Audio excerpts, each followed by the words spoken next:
সারাদিন কাজ করে ভাই গাঁড় ফেটে যাচ্ছে, তারপরেও ভাই যার জন্য এত কিছু করছি সেই মানুষটার মুখ থেকেই শুনতে হচ্ছে যে তুই আমাকে টাইম দিস না, তুই আমাকে ভালোবাসিস না, তোর থেকে হাজারো ছেলে আমার পিছনে লাইন দিয়ে পড়ে আছে। আরে আমি আমি কি বলবো, আমার মাথাটা তো তখনই খারাপ হয়ে যায় যে আমার থেকে ভালো ছেলে পাওয়া খুব সহজ, কারণ আমি দেখতেও সুন্দর না, আর আমার বাবার অনেক টাকা পয়সাও নেই।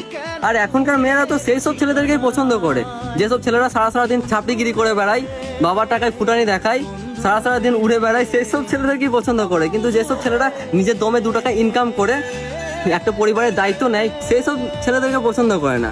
যেসব ছেলেরা সম্মান দেয়, কেয়ার করে, সেই সব ছেলেদেরকে পছন্দ করে না। যারা সবসময় লিয়ার ধান্দায় থাকে আর লিয়ার পরে চলে যায়, সেই সব ছেলেদেরকেই পছন্দ করে। আর যারা বিয়ে করার জন্য, ভবিষ্যতে সংসার গুছানোর জন্য ছোট বয়স থেকে ইনকাম করে আগের ভবিষ্যতের কথা ভাবে, তাদেরকে ভালোবাসে না, তাদেরকে পছন্দ করে না। একা মনে প্রশ্ন শুধুই জবাব খুঁজে যা।